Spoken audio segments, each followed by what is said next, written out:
Everyone, I am Juhi, teacher of Adarsh Shiksha Niketan School. I am here to teach you EVS class 5th. EVS में आज हम करेंगे 20 chapter की reading. 19 chapter की reading हम बाद में करेंगे, अब उसको हम फ़िलहाल स्किप कर रहे हैं। 20 हम स्टार्ट करते हैं। Growing of food. Growing of food का मतलब है जो हमारे जो फसलें जो उगते हैं, ये जितने भी हैं फूड हमारे कहाँ से आते हैं, तो प्लांट से ही आते हैं। कैसे ग्रो करते हैं, कौन करता है ये सब चीज़ें, तो ये फार्मर्स के द्वारा ही होता है। ये एग्रीकल्चर होता है जो फार्मर्स करते हैं अपने फील्ड्स पे। पहले तो फील्ड्स को, जो लैंड होता है वो लैंड को पहले तैयार करते हैं अच्छे से, प्लफिंग वगैरह करके। उसके बाद उसमें बीज बोया जाता है और क्रॉप वगैरह जो है आपके ग्रो होते हैं, जितने भी हैं, चाहे आपको गेहूँ हो, ज्वार हो, बाजरा हो, वीट हो, ये सब राइस हो। तो नाउ डेज जो इसमें क्या बताया गया इस चैप्टर में कि एग्रीकल्चर का जो सिस्टम है पहले के टाइम पे ना बहुत ही डिफ़िकल्ट होता था, अब मतलब अलग था। अब के टाइम पे बहुत सारे चेंजेस आए हैं एग्रीकल्चर के। पहले के टाइम पे क्या होता था कि अब देखो, अब जैसे हम फील्ड में प्लफिंग वगैरह करते हैं तो किससे करवाते थे, बुल होते थे, बुल से, और बुल के पीछे एक लकड़ी से बांध देते थे और उसके थ्रू ये वो जो है लैंड को है ना बराबर करना होता था एकदम। उसका जो बेस को एकदम बराबर करना होता था, वो तैयार करने के लिए वो उसका प्रयोग करते थे। अब के टाइम पे क्या हो गया कि अब ट्रैक्टर का यूज़ करते हैं। ट्रैक्टर आ गया है तो ट्रैक्टर से हम पहले उस जगह की लैंड की हम खुदाई करते हैं अच्छे से, पूरी लैंड के अच्छे से ट्रैक्टर से खुदाई करने के बाद फिर उसे अच्छे से रोलर से उसको वो करते हैं। रोलर करने के बाद और फिर साइड ये अब क्या आ गया, अब मशीनरी हो गई ये सिस्टम। पहले का टाइम तो था मशीनरी नहीं थी। पहले के टाइम ना लोग खुद ही अपने द्वारा ही वो सिस्टम करते थे एग्रीकल्चर के। पर अब के टाइम पे पूरा जो है वो सब चेंज हो गया एग्रीकल्चर फार्मिंग में भी। देखो पहले के टाइम पे, अब देखो इस तरीके से फील्ड को तैयार किया जाता था बुल के द्वारा वगैरह, और पानी वगैरह के लिए वो ट्यूबवेल वगैरह, कुएँ वगैरह ये सब खोद दिए जाते थे, बनाए जाते थे जो फील्ड में पानी जाए। अब के टाइम पे क्या हो गया है कि अलग अलग तरीके से पानी भी फील्ड में जा रहा है। एक तो स्प्रिंकलिंग के थ्रू जा रहा है, या तो पाइपलाइन भी हर फील्ड में एक पाइप सी लगा रखी है जहाँ तक वो आराम से पानी वो क्रॉप्स में मिलते जाएँ, जो भी आपके फसल है उसमें आराम से पानी जाए। अब के टाइम पे ऐसा हो गया, पहले के टाइम पे अलग था, अब के टाइम पे ये हो गया है। अब फसल कटिंग का क्या था कि पहले इंसान खुद काटते थे फसल और हाथों से काट के। अब ऐसे अभी भी है कि कोई जो किसान हैं, फार्मर्स हैं, वो अभी भी अपने हाथों से ही काटते हैं फसल।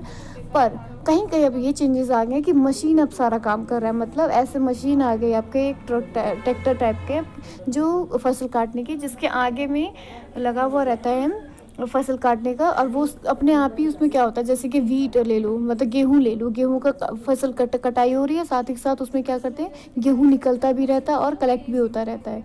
इस तरीके से फसल की वो होगी। पहले के टाइम, अब देखो फसलों में से अब गंदगियाँ निकालो तो कैसे निकालते थे, मतलब वो आपके जैसे हाथ लकड़ी का बना हुआ नहीं होता है कोना टाइप का, आपके उससे ऐसे मतलब नीचे की तरफ करते थे, मतलब हवा की रुख से गंदगियाँ साइड हो जाती थी और वो जो फसल है क्लीन करके साइड हो, गेहूँ का जो साइड हो जाता है। पर अब के टाइम पे क्या, वो भी मशीन से ही होने लग गया है।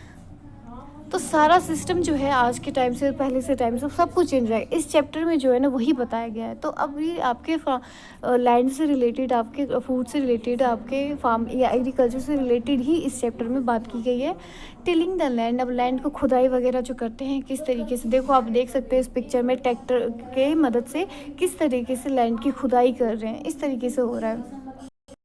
लैंड को पहले तो खुदाई करते हैं अच्छे से, उसको लैंड को खुदाई करने के बाद उसके बाद उसमें फिर धीरे धीरे जो है उसको फसलें डाले, बीज बोए जाते हैं। अब देखो थिनिंग द क्रॉप मतलब होता है कि क्या होता है, ओवर क्राउडिंग। जैसे कि मान के चलो कि the number of plants in field reduce appealing some out, जैसे कुछ ज़्यादा प्लांट्स। देखो अब जब हम फील्ड पे जब क्रॉप्स वगैरह लगा रहे हैं या मतलब फसलों के लिए बीज वगैरह बोए रहे हैं, उसमें साथ साथ में क्या होता है कि जंगली पौधे भी छोटे छोटे जो होते हैं वो निकल आते हैं, तो उसको भी हम क्या करते हैं, निकालते हैं। उसको कहते हैं वीडिंग। वीडिंग मतलब होता है कि जो आपके जितने भी जंगली अनवांटेड जो आपके प्लांट्स हैं ना, उसको हटाया जाता है, ठीक है, जिस उस फसल में आए ना, तो उसको हटाया जाता है खुदाई करके। और नेक्स्ट है आपका watering and applying the fertilisers. अब देखो पानी, अब खेती कर रहे हैं हम तो उसमें फसल लगा रहे हैं तो उसमें पानी तो रेगुलर डलना ही चाहिए। टाइम टू टाइम फार्मर्स क्या करते हैं, उसमें पानी डालते हैं। अब पानी का सिस्टम भी कैसा हो गया है, बहुत आप देख सकते हो इस पिक्चर में, स्प्रिंकल करके सिस्टम जो लग गया है, ये घूमता रहता है, ये पानी का जो है ये पूरी फसलों पे आपका जाता है। फिर पानी तो जाता जाता है। अब देखो, अब फसल हम उगा रहे हैं तो साथ ही साथ ये भी हो सकता है उसमें कीड़े भी लग जाएंगे। उन कीड़ों को रोकने के लिए क्या करते हैं, फर्टिलाइजर्स वगैरह जो हम यूज़ करते हैं, खाद्य पदार्थ वगैरह जो होते हैं वो डाले जाते हैं। और खाद्य पदार्थ आपके ना एक स्प्रे करके भी डाले जाते हैं, जो आपको ये गवर्नमेंट के थ्रू ही दिया गया है, हर फार्मर्स को मिलते हैं।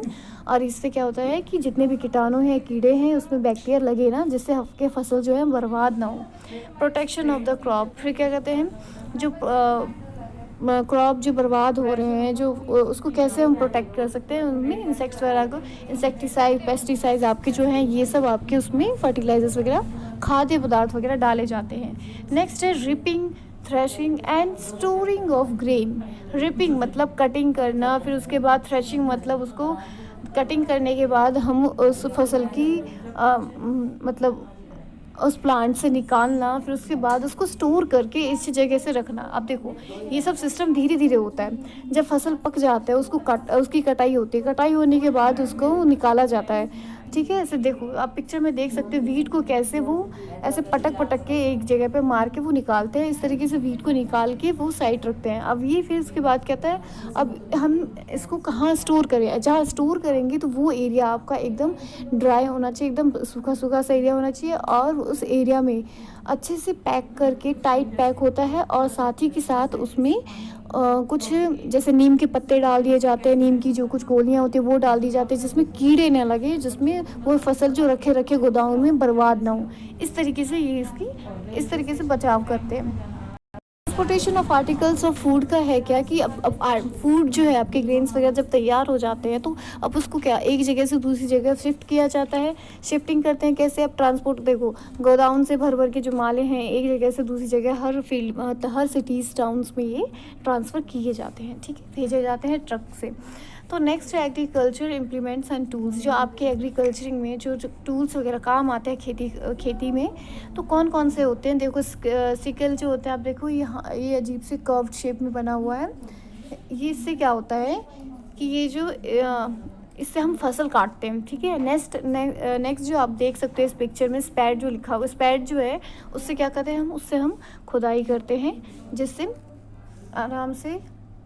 अब खुरपी का मतलब क्या होता है, यहाँ पे आपको दे रखा है खुरपी। खुरपी छोटा सा एक आपका टूल होता है, उससे जो आपके अनवांटेड प्लांट्स जैसे आ जाता है, जो प्लांट्स हमने नहीं लगाए हैं वो अपने आप जैसे उग जाते हैं, जंगली पौधे भी कह लो तो उसको हटाने के लिए वो खुरपी का यूज़ करते हैं, ठीक है। खुरपी का शेप कुछ आपके इस तरीके से होता है कि जिस तरीके से आप यहाँ इसमें देखो वो उसको क्या बोलते हो, हाँ, खुरपी का जो शेप है ना कन्नी की जैसे होता है, जैसे मेशर्स जो आपके मिस्त्री वगैरह जो लगाते हैं ना, जब उस टाइम सीमेंट वगैरह के जब वो मसाले तैयार करते जब लगाते हैं ईंटों पे, वो कन्नी जो होता है उस तरीके से उसी शेप में ही है आपकी खुरपी होती है। अब यहाँ पे जो आपको जो हैरो दे रखा है, इससे क्या होता है कि आपकी ज़मीन की खुदाई की जाती है अच्छे से, तो ये उसमें काम आती है, ठीक है। ये सारे जितने भी टूल्स हैं आपके एग्रीकल्चर में काम आते हैं। सभी क्रॉप्स हर जगह, हर सिटी, हर टाउन्स में जब पहुंच जाते हैं, सबके घरों में भी जाते हैं, ये सब परचेज़ करते ही हैं। तो ये अब उसके बाद क्या होता है कि इसके बाद घरों में जाके ये इनकी फिर अच्छे से कट करके इन सब्जियों को बनाया जाता है, पकाया जाता है। लास्ट आपका यही है कुकिंग का, कटिंग एंड कुकिंग तो सभी जानते हैं। आपका चैप्टर की रीडिंग जो यहीं पे ख़त्म होता है। अब नेक्स्ट वीडियो में हम बात करेंगे इस चैप्टर के एक्सरसाइज और क्वेश्चन आंसर के बारे में, ठीक है। तब तक के लिए आप इस चैप्टर को अच्छे से रीड करेंगे।